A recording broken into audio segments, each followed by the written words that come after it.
faut la loi martiale. Il y a des gens, il faut vitrifier. Il y a des gens, il faut utiliser la violence. Parce qu'en sémiotique, il y a des étapes.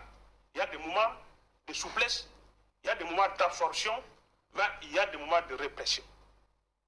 Si, dans un contexte de guerre, en 2024, pendant que des VDP, des populations civiles se lèvent volontairement, allaient se faire enrôler. Au départ, ils avaient moins de 20 000 ou 20 000 francs.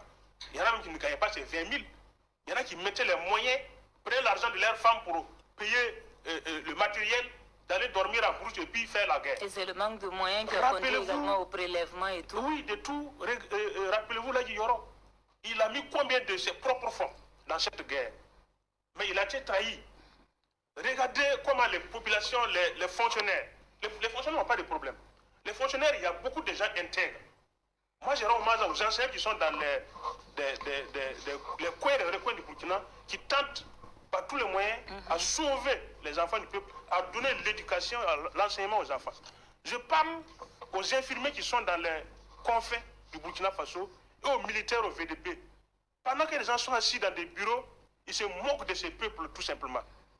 Donc, je me dis que on n'est plus à l'étape aujourd'hui de sensibiliser. Maintenant, par rapport à la question des 5 milliards, ça fait mal parce que c'est comme si on passe de Jimbe Mané aux valises Mané ou encore au pick-up Mané. Parce que je reprends encore les propos de Robert Boudji, où on mettait de l'argent dans les Jimbe. C'est-à-dire qu'on a même dépassé ça. Maintenant, on met dans des valises, on met dans les pick-up. Mais il faut faire un lien entre ce qui se passe avec le licenciement des officiers tout récemment. L'Occident, avec le discours récent de Macron à Budapest, qui dit qu'aujourd'hui, la France doit être omnivore ou carnivore. Toutes les occasions sont bonnes pour la France pour atteindre ses objectifs de déstabiliser ce pouvoir-là parce que ses intérêts sont menacés. Mais pendant que ses intérêts sont menacés, nous, nos intérêts sont en train d'être défendus. Et donc, c'est ça. Dépenser 5 milliards pour moi, pour la France, ce n'est rien. C'est pourquoi j'ai dit, dès l'arrivée du président Ibrahim Traoré, moi j'ai dit, il y a de ces politiciens, je ne suis pas contre les politiciens, il y a des politiciens qui sont aujourd'hui avec le pouvoir. Mais il y en a qui sont toujours tapis dans l'ombre, qui veulent que ce pouvoir tombe afin qu'ils reviennent aux affaires parce que pour eux, c'est les intérêts et les intérêts de leurs enfants et leurs familles. Ce sont ces gens-là qui sont derrière. Donc 5 milliards, ce n'est rien. Et j'ai dit, il faut faire attention. Mais il faut féliciter ces militaires qui ont quand même renoncé à cet argent parce que c'est vraiment une étape, c'est un signe de patriotisme. Et ça va donner une leçon aux autres officiers, aux autres militaires et à la population. Mais il faut faire attention parce que moi je pense qu'il y a ce qu'on appelle la stratégie de l'erreur. Il ne faudra pas qu'on mette l'accent sur cet élément de 5 milliards-là parce que derrière ça, il peut arriver qu'il y a d'autres stratégies qui sont en train d'être mises en place. Parce que ce qui se passe là, c'est beaucoup de milliards. On peut même dénicher encore des milliards dans ce pays. Les gens ont l'argent dans leur maison. J'avais dit de mettre à la retraite beaucoup de politiciens. Mais les gens pensent que je suis mauvais ou bien je suis très violent. Non, c'est pas une question de violence. Dans ce pays, on voit comment les jeunes souffrent. On voit comment les gens ont verrouillé ce pays. Le chômage est devenu le quotidien des jeunes. Les enfants, les hôpitaux sont vides. Vous allez voir des pharmacies où il n'y a rien. Pendant que des gens ont des milliards dans leur maison, et ça ne leur dit rien. Mais regardez les élites burkinabés. Vous voyez comment dans d'autres pays, les gens construisent leur aéroport.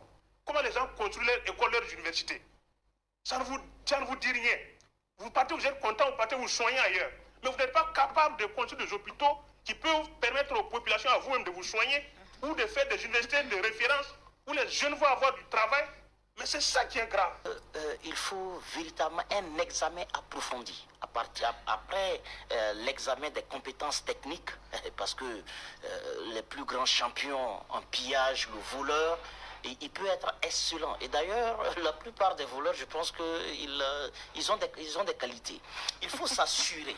Ah oui, parce que quand vous regardez l'ingéniosité de ce monsieur qui a détourné les 3 milliards, déjà avoir le réflexe de falsifier les signatures, créer des sociétés et ainsi de suite, c'est une force. Il faut avoir certaines Il faut avoir certaines aptitudes. Donc les aptitudes ne doivent pas plus être le seul baromètre pour valider la candidature de quelqu'un, surtout dans un ministère de ce caractère hypersensible qui exige de la vertu au début, au milieu et à la fin. Faire en sorte que, en plus de tout cela, il soit mis en place des sortes d'enquêtes de moralité extrêmement poussées par rapport et comparativement aux autres corps. Vous conviendrez avec moi que je dis l'enquête de moralité est indispensable pour tout l'ensemble de notre administration. Mais spécifiquement pour gérer les questions de cette envergure, pour un ministère de l'Action sociale, il faut davantage pousser les clés d'examen de l'âme et de la personne. S'il faut aller même interroger ses prédispositions spirituelles, il ne faut pas se ménager. Parce que les gens, ils peuvent se camoufler à plusieurs endroits.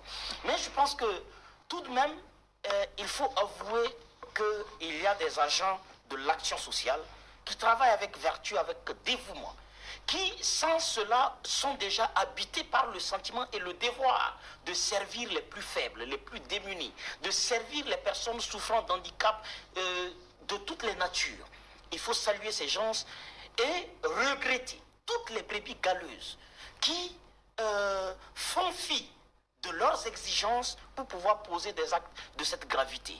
Et c'est en cela que l'exemplarité des élites supérieures est pour moi, je ne dirais pas une solution magique, ça devient un élément clé qui contraint tout agent qui serait poussé de quelque manière que ce soit à des largesses ou à des ouvertures ou à des avantages, de se demander est-ce que mon supérieur fait ça? S'il ne voit pas ça chez son supérieur, je pense que lui-même, il se mettra un certain nombre d'exigences. Ça veut dire qu'une fois de plus, il faut inciter les Burkinabés à un retour à l'intérêt général. Et cet intérêt général va passer inéluctablement par une éducation aux valeurs de la patrie, une éducation aux intérêts généraux, de sorte que nous soyons retirés de l'idée de réussir seul dans un magma de pauvres et de personnes misérables. Et je pense que l'acte posé par ces militaires qui, eux, ont résisté à 5 milliards, en termes de comparaison, il n'y a pas match.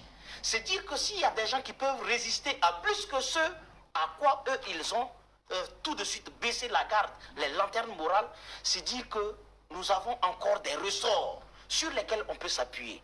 Mais ces ressorts n'ont été possibles que parce que la gouvernance elle-même fait des exigences pour présenter patte blanche. Si Ibrahim Traoré et son gouvernement nous livraient le spectacle qu'on a vécu, par exemple sous les régimes de la démocratie libérale, j'avoue que nous allions perdre la bataille de la lutte contre la corruption. Mais il faut surtout travailler à mettre de façon générale le citoyen, le fonctionnaire burkinabé dans une sécurité sociale, pour que le doute et l'inquiétude ne l'amènent pas, parce que beaucoup, c'est aussi le fait de se sentir dans une insécurité généralisée, avec un salaire qui n'évolue pas, mais des exigences sociales qui galopent à tous les jours. L'éducation publique n'est plus accessible et de qualité sans que vous ne recourez à des structures privées, que ce soit les cliniques, que ce soit les écoles privées.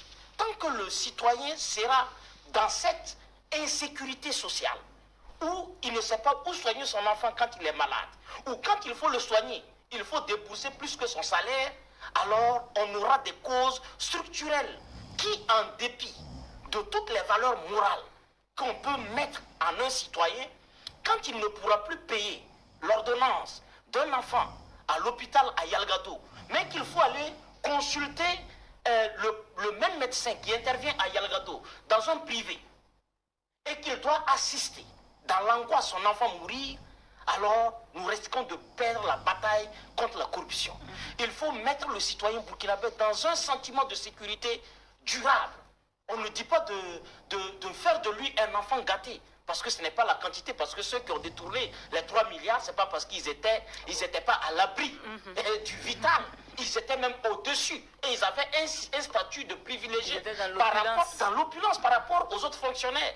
Mais si, en dépit de cette opulence, ils ne se sont pas gênés de prendre 3 milliards dans un secteur sensible comme l'action sociale, ça veut dire que c'est plusieurs entités de problèmes à régler. Et je pense que parmi ces problèmes à régler, il faut revaloriser le statut du fonctionnaire pour le sortir du sentiment d'insécurité permanent qui peut l'inciter ou le pousser à faire comme ces contre-exemples. Après 27 ans, plus 7 ans, 34 ans. Avec 34 ans de pourrissement continu, nous ne pouvons pas être surpris avec ce qui est en train de se passer. Maintenant, il faut de la fermeté. Parce que ce qu'on observe, c'est valable aussi au niveau de la justice.